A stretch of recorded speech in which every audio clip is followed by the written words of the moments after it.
playing music? What? Who playing? I'm playing Black Rob. You drunk, bro? That's what's wrong with you this morning?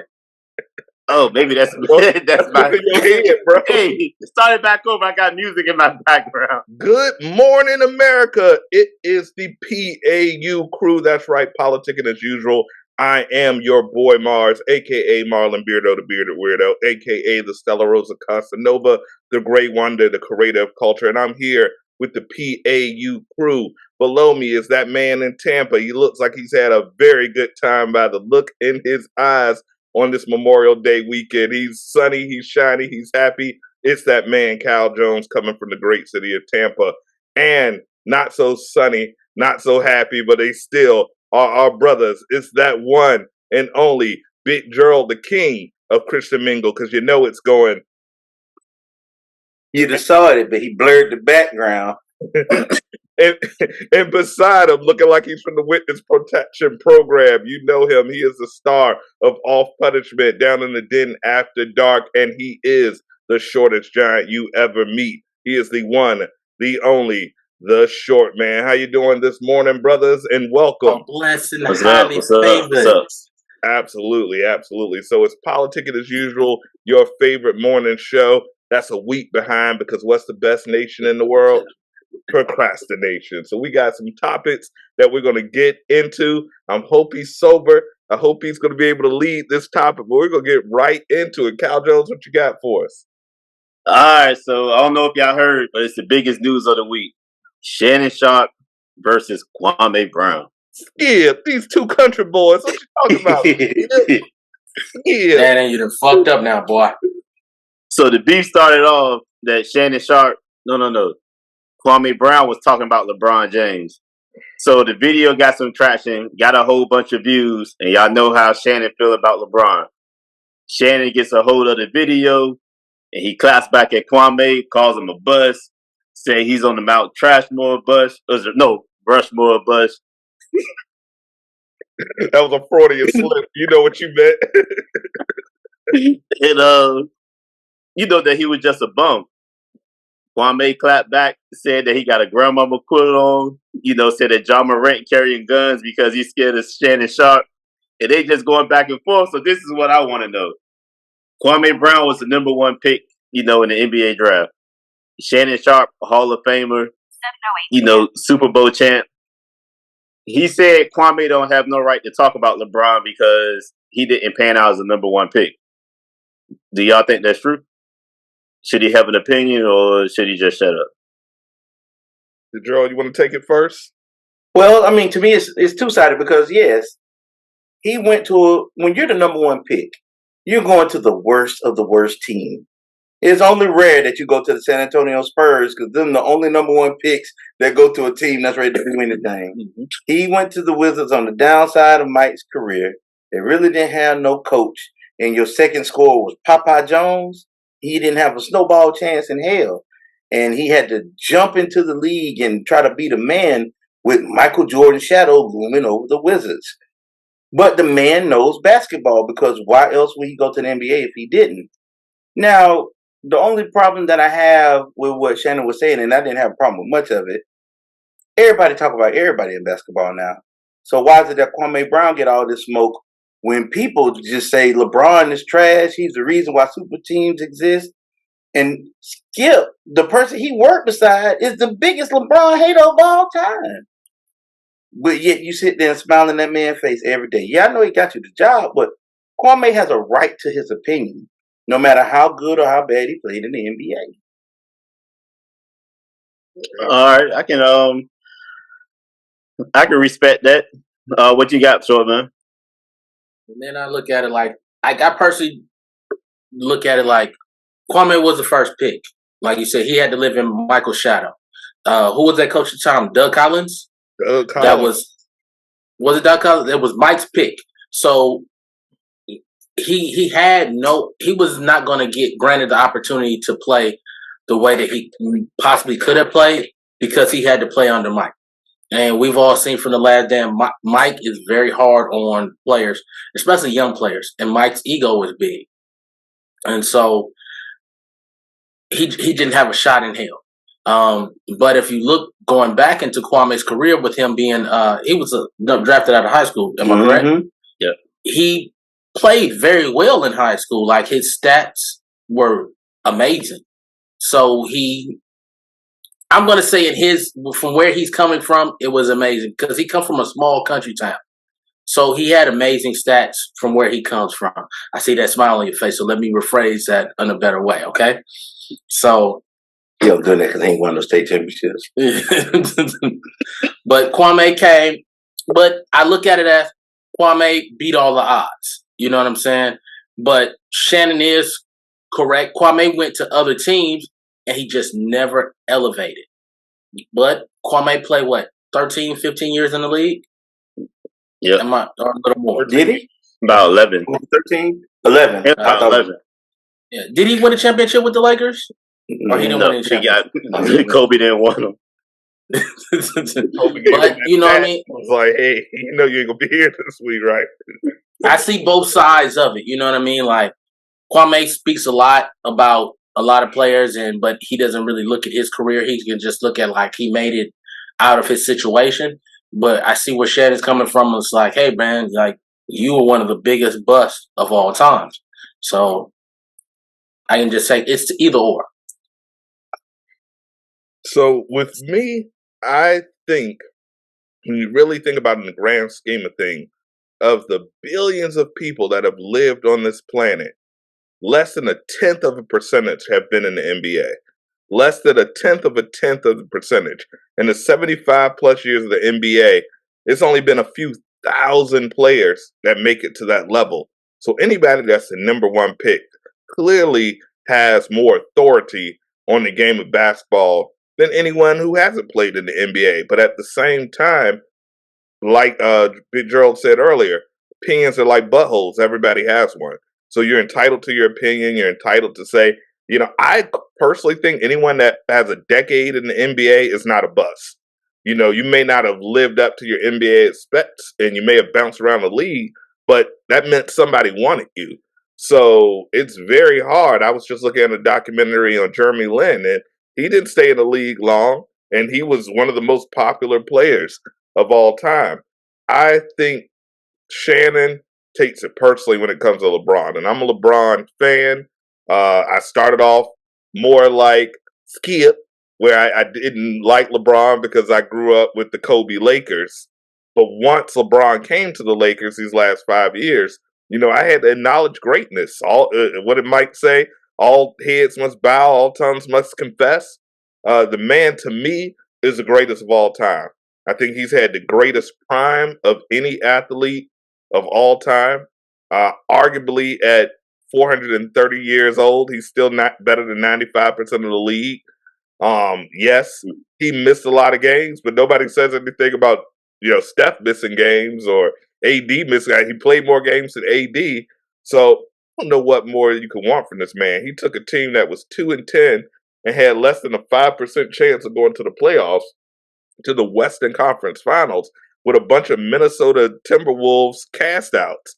Like, he is the greatest. Like, people talk about, oh, he lost in the finals 6 times. He's the greatest winner in sports. He went to the finals 12 times? Well, at one point it was like 10 times in a row. 10 times in a row, but overall, I think he went to the finals 12 times, and some of those teams taking us to the finals with them. So, I mean, you can't tell me that this guy isn't the greatest winner of all time to me. You know, when you talk about regular season, when you talk about what he does, there hasn't been a franchise that he hasn't played for that he hasn't brought a championship to, period. So you can look at those 6 losses, but look at the teams he lost to. All those teams would have gave Mike and the Bulls, I think, the business. So I think Kwame has a right to say what he wants. I think Skip has a right to say what he wants. But I think Shannon is taking it a little personal because he's a LeBron lover. But I'm here for the fuckery. I'm totally here for the fuckery. I'm gonna disagree with y'all, and I get what y'all saying. So the first thing with him making it to the NBA, I don't think that you get credit for making it to somewhere. Like, I don't think you get credit for going to college. You don't get credit for graduating the police academy or making it to the military. It's what you do when you get there. It's if you take advantage of it. He didn't take advantage of it. Secondly, if you're the number one pick and you came out of high school, you know the trials and tribulations that LeBron is going through. So you would think that somebody that's also on that level, you'd be able to actually sympathize with him and actually know what it is to be in a game winning situation and shoot a shot. What game winning shots did Kwame make? So when did you become an expert on what move to make when it's time to win a game? You never did it. Nobody threw you the ball in a game winning situation. I can see if Kobe gave an opinion or what's the dude from Atlanta that used to always hit the game? Smith. I forgot his name. The dude from not Smith, Joe Johnson. Paul. Joe Johnson. It was people that were in game winning situations that actually knew what they were doing. That wasn't Kwame Brown. No. Kwame Brown was a big body that gave 6 fouls. That was his role. Yeah. He could get you some rebounds. You know, I don't think he took the game as seriously as he should. But also, can you blame him because somebody else picked him? That they didn't do the research, that they didn't look at this guy's ability, work ethic. That's not his fault that he was picked number one. That's Jordan's fault. He just looked at the hype and said, "Hey, let me get this guy." But that's true. But we're playing both sides of the card. We're saying, well, he was the number one pick, so he should know. But then we're saying it's not his fault that he's the number one pick. So we can't use it like when it's to his advantage that he can talk about it. But then the reason he didn't pan out is because he got picked. When they interviewed him, they asked him, "Do you want to be the number one pick?" He told Jordan, "You won't regret it if you draft me." But so, how many things have we said on job interviews that we don't believe in? Just to that's true, but you don't gotta. You don't gotta take the job. I mean, you could just say, "Hey, if you don't think you can handle it, don't pick me number one." But you know, they picked him. I mean, honestly, I think he went to a good situation with Jordan. I mean, if you go, it wasn't a good situation though. So let's analyze. I'm glad you brought it up. Jordan has never trained nobody on any of his teams. If you weren't ready to win, Jordan, you weren't playing with Jordan. Scotty came in ready to win. Dennis had already won with the Pistons. Steve Kerr, his face was good for punching, so we kept him around. Jordan was never a teacher. That's why he was horrible as an owner. So you got to think he made great basketball decisions on the court. And Tony outside of that, Tony Kukoc was the champion over in Croatia, right? Yeah, Jordan never been. Go ahead. But most great players are never like great teachers. Like Tom Brady's not a great teacher. Joe Montana wasn't a great teacher. It's just that people that come with them, they're willing to work hard and play their role. And if you don't, they get rid of you. I think Larry Bird was a phenomenal coach. Yeah, but that's rare. I mean, 1 in a million though. Bill Russell. Yeah, but Russell was playing against like 3 teams. Don't say it. Mailman. After they played a doubleheader, they had to go to their part-time job as milkman. They're like, just got a triple-double now, man. Would you like the 2% or the whole milk? Now, the thing that I do agree about, though, is how can Shannon Sharpe say that about Kwame Brown, but you literally sit across from a person that's never played a lick of ball in the NBA, and they can give their opinion? Well, I mean, wrong. That's part of their gig, you know. And when it comes to debating, you know, it's Skip is, you know, he's covered the game. So some of the best coaches, like you mentioned, some of the greatest players make terrible coaches and mentors, but some of the worst players make the greatest coach. So I don't think your knowledge of the game, I don't think anybody was looking at Coach K and like, oh man, his crossover was crazy. His Euro step was phenomenal. But man, who has a better basketball mind? Not too many people walking the planet have a better basketball mind. So I think being able to intelligently talk about it and playing the game doesn't necessarily coexist all the time 100%. My only thing, and I agree with you, Alvin, I feel like as an NBA player, he didn't live up to expectations. Anytime you're the number one pick overall in the draft, you're expected to be a centerpiece for a team. And if you're not a franchise player, I feel as the number one pick, you've fallen short. No one number one picks a role player. You can get guys like Austin Reeves, who is undrafted. Look at Miami right now, and we'll be talking about that shortly. 3 starters who are undrafted. If you're a good basketball player, then and you have the heart to smart, work ethic, and curiosity, I think you can make it in the league. I think what they looked at is this guy had an NBA body. Some of those high schoolers, they look like high schoolers. Kwame Brown was very similar to Greg Oden and LeBron. They were very young, but they looked about 35 when they came into the league. And Wrong, 30. Yeah, LeBron was his own dad. I really think he's his own. He went back Time travel. Delroy Lindo, but I'm here to close the loop. Yeah, overall, I just feel like it was it's entertaining because Kwame Brown doesn't have much of a filter, and as a person that doesn't have much of a filter and generally will say anything, sometimes to the detriment of myself, I appreciate him having the stones, and sometimes it's just clickbait. It's all entertainment. I was about to say that. Yep. We're And talking. that's what. But I hate that you. I hate it's at the expense of another person that I ain't gonna say that don't deserve it. But if Kwame Brown, his whole issue was that Steven Jackson and Matt Barnes is putting down another black man, and he's literally going viral for putting down another black man. So was that your issue, or was that just an excuse? You know what I'm saying, to try to go viral. He said that he thought that the other NBA players would sympathize with him and him being called a bust, but then you turn right back around and criticize LeBron James. Like, it don't make no, you contradicting yourself.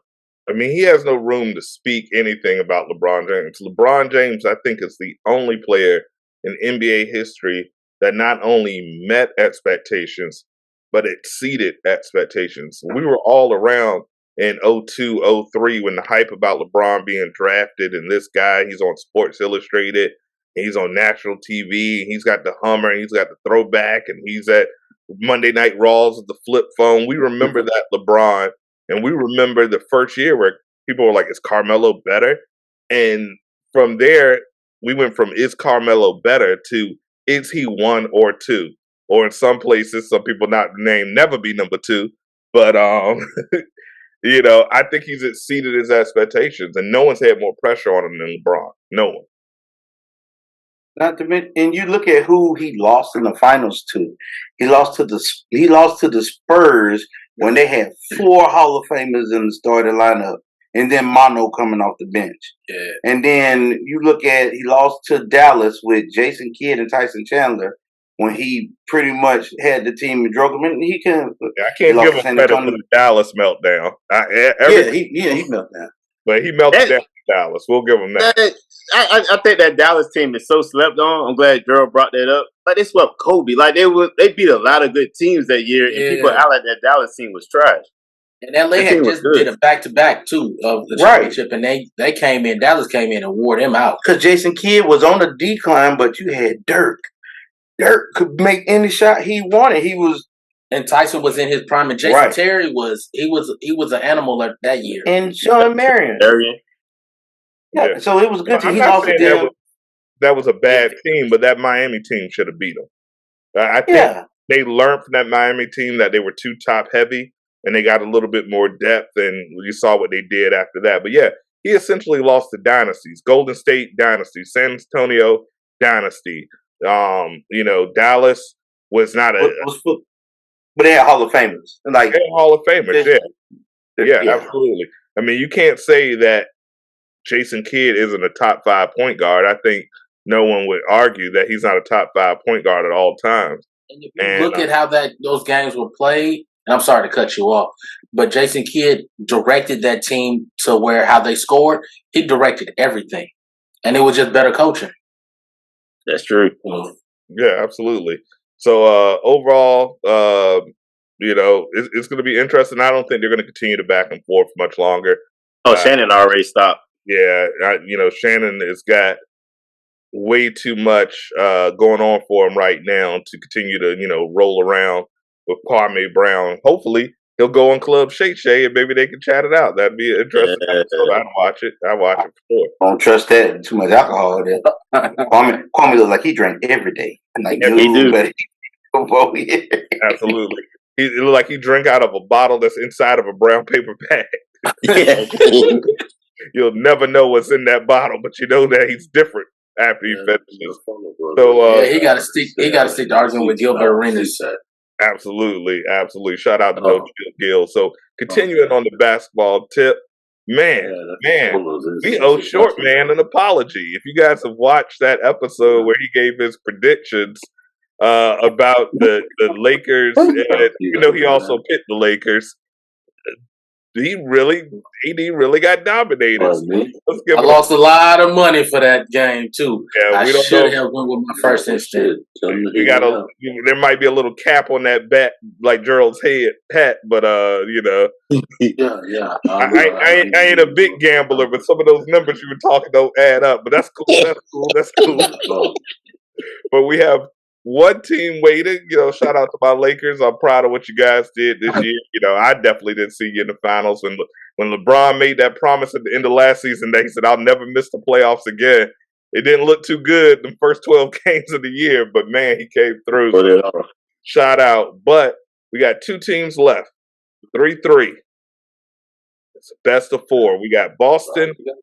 We got Miami. Now, a week ago, it seemed like it was going to be 2 sweeps, but I don't know. Jimmy Butler's gummy berry juice has run out. But what do we have now? What are we still sticking with our picks? And do we remember our picks? What were our picks for that series? Yeah, we remember. I think we all said Miami, right? I was on that episode. Yeah, for sure. I'm pretty sure you were. I thought I said Boston. I know I had picked Los Angeles and Miami to be in the finals, and I just tore up my bet ticket because I know I lost all of that money. But I really thought that it was the last couple of games that Miami had played that they were going to sweep Boston, but Boston's made a run these past couple of games, and now I'm kind of like undecided on what's going to happen because Tatum has been playing. Brown has been playing, and then their role players have been making a lot of exceptional plays. Miami has been losing their steam, so honestly, Game 7 is going to it's going to go down to the last quarter. Down to the last quarter. It's going to go down. It's going to go down to the fourth quarter. It's going to be down. The worst take. Starting the short man. Look, man, I'm trying to tell y'all. Look, man. He meant the last shot. It's gonna go down. It's gonna go down to the last 2 minutes of the game. The final buzzer is what it's gonna go the last 2 minutes. Really, y'all be thinking I be knowing. I don't be knowing what I'm talking about. But as y'all have seen, I do be knowing what I'm talking about. But then I let y'all Negroes persuade me into what my instinct be. I would have won a lot. You at the casino, you could have picked. I should have picked Denver, and I lost out on $1,800. You know what I'm saying? But now I'm telling y'all, I know sports, bro. But I believe it's gonna go down to the last 2 minutes. Shout out to Iggy. You in this Iggy shit, huh? You want to go there, huh? I heard that. Okay. Shout out to Iggy. Big Gerald, the only AI that matters. Fourth quarter. It's my turn. Okay. Shout out to y'all already. You know what I'm saying? Listen, I know sports. Last 2 minutes of the game, you'll see which team wins. You boy knows sports ball. Get off his ass, okay? It's up and up. And I believe whoever wins this will go to the finals. No. I believe whoever wins this last Game 7 could possibly beat Denver in a. It won't go 7, but it'll be 6. No prediction you could possibly. It's possible. It's possible. I believe that Denver. I think they'll lose in the finals. I really think Denver will lose in the finals. No matter who they play, no matter who comes out. Yeah, out of this, I think if Boston gets there, they win in 6. But if Miami gets there, they'll win in 5. Oh wow. But I'm looking at it because I feel like I said, I feel like Miami has ran out of steam, and I feel like their confidence is shut down because Boston came back. I don't know if they have a chance to even win Game 7. My turn. Go ahead. Please. So the Miami team that ran out of steam only lost by 1. with a last second shot last night. Still, that's a lot. So wait, let me crush their dream. Of course, because you weren't playing defense. I don't think they ran out of steam.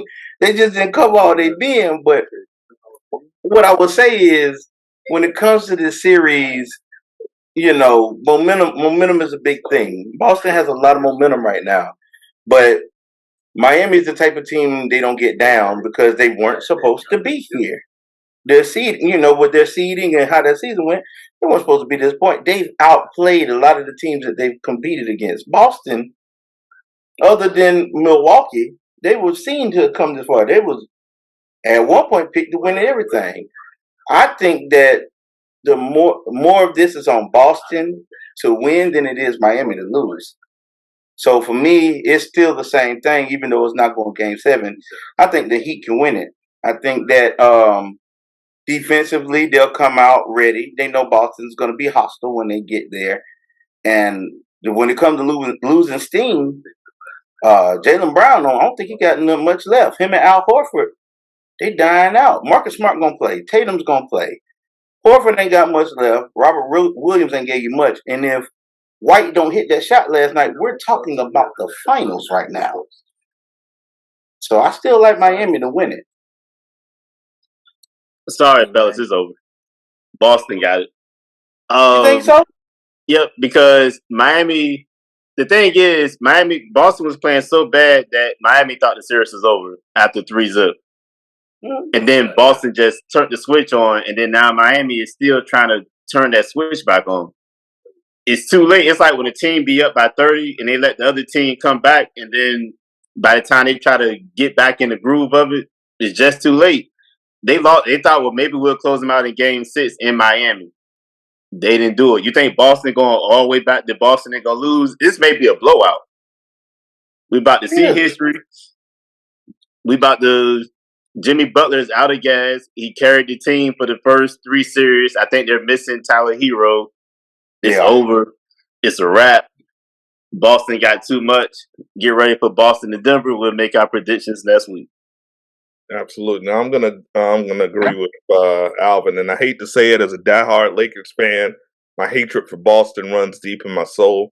I do not want them seeing 18 before we do, but they did the impossible. It's been 150 times this has happened, and 150 times the team that went up 3-0 won the series.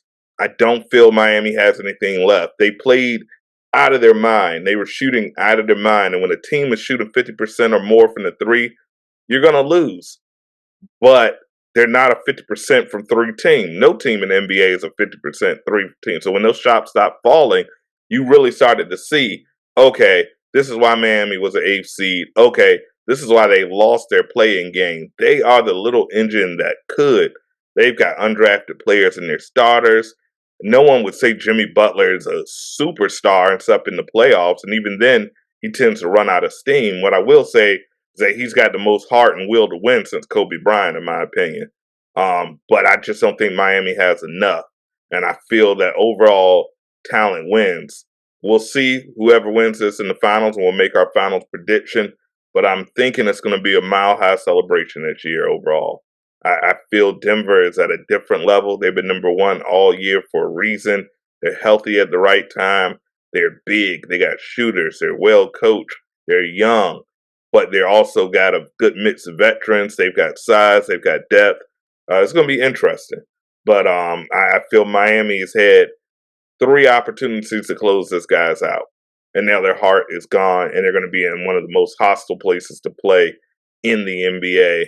I see Miami winning by 15 at least. I'm sorry, Boston winning by 15 at least in this Game 7. I agree, and it won't come down to the fourth quarter.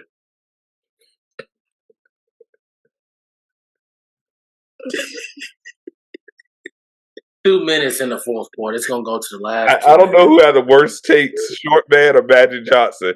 If you look at Magic Johnson on Twitter, Magic Johnson been like, in today's basketball, the team that gets the most points will most definitely win at the end of the game. This is Magic Johnson. And I'm like, what the hell are you talking about, Magic? But, oh man. All right. So we're done with the sports talk, guys. We have one more segment. Because we can't have politicking as usual without talking about some politics. So the debt ceiling. So guys who don't know what's going on, it's a budget crisis in America again. This happens all the time. We've seen it under Trump. We've seen it under Obama. We've seen it under multiple presidents. Apparently, Biden is just in. There's a deal taking place. What do you feel about this being politicized about raising the debt ceiling? It seems like this happens every so often. We get in these fights and they try to play political pressure that they're gonna, not raise this debt ceiling. When we all know at the end of the day, the country needs to function. We got to pay these bills. It's gonna happen.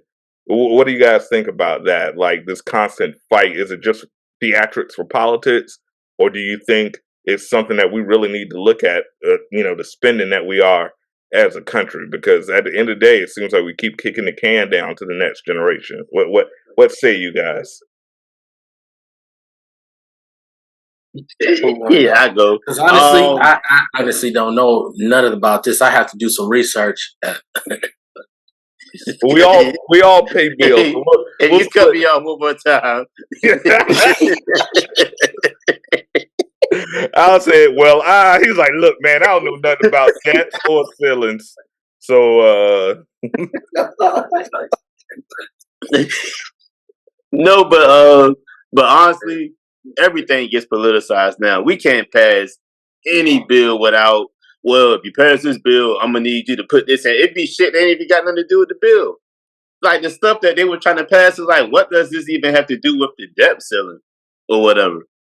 I think this country has forgotten like the people run the country and not the government, and now it's flipped where the government runs the country, and I think they forgot that they actually serve us. We don't serve y'all, so we're like at their beck and call to see what our next move is going to be. Are y'all going to raise it? Because if you don't raise it, we lose what, like 10, 15 million jobs. Like, why is this even an issue? Why are we even like going down to the deadline to get this solved? Y'all can solve all the other red tape stuff after this is over.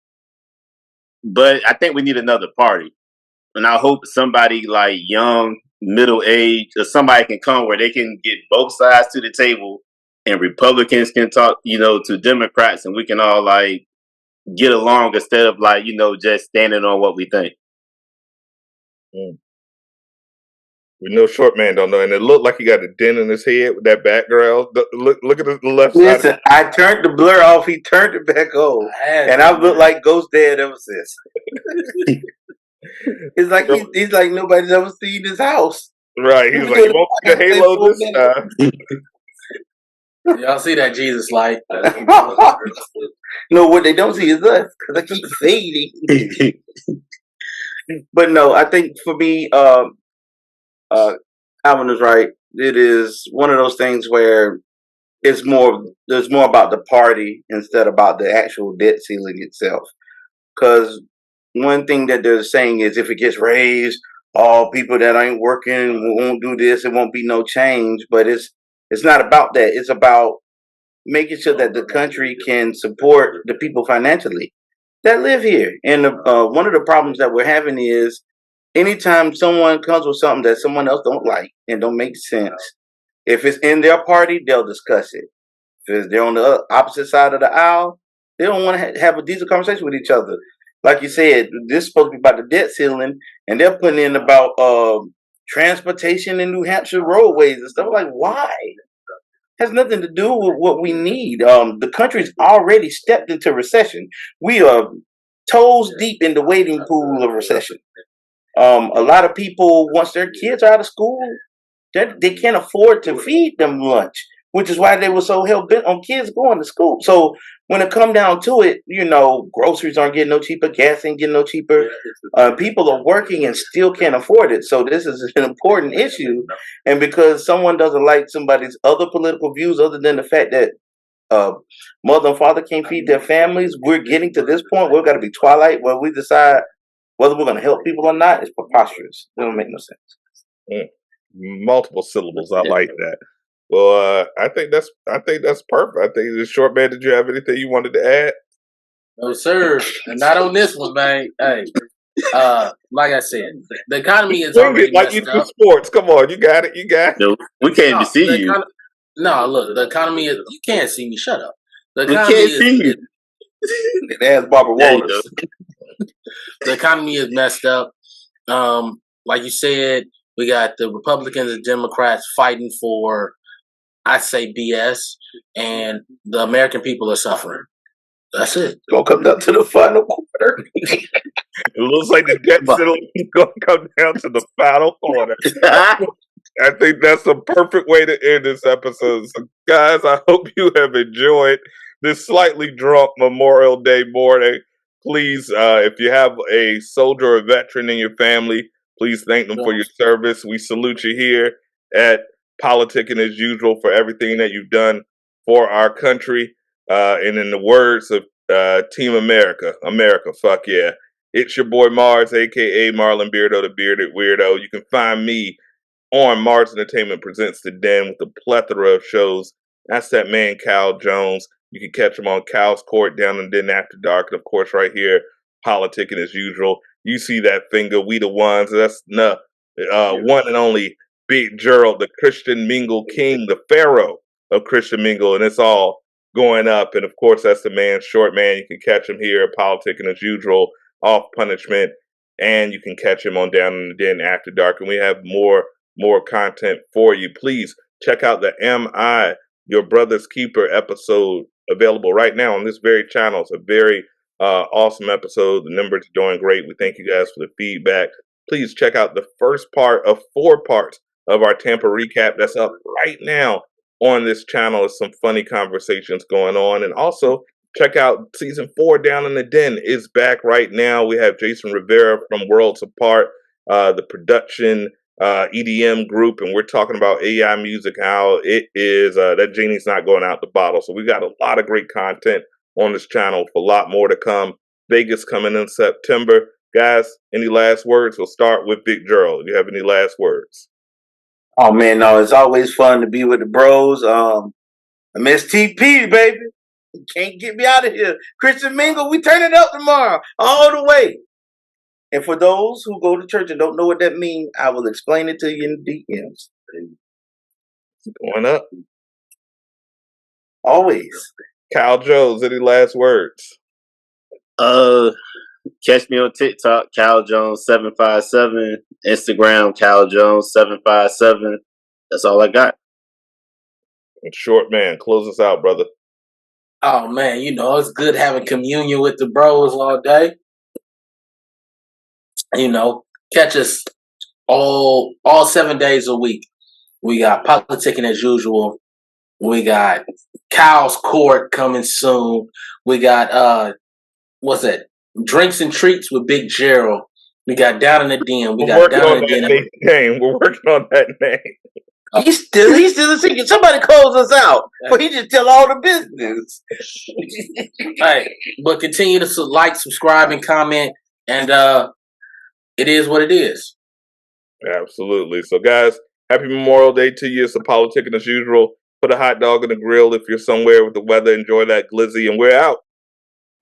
Thank you for watching Politicking as Usual. Make sure to watch the remainder of the Mars Entertainment Presents the Den programs, including Off Punishment, Down in the Den, and others, only on Mars Entertainment.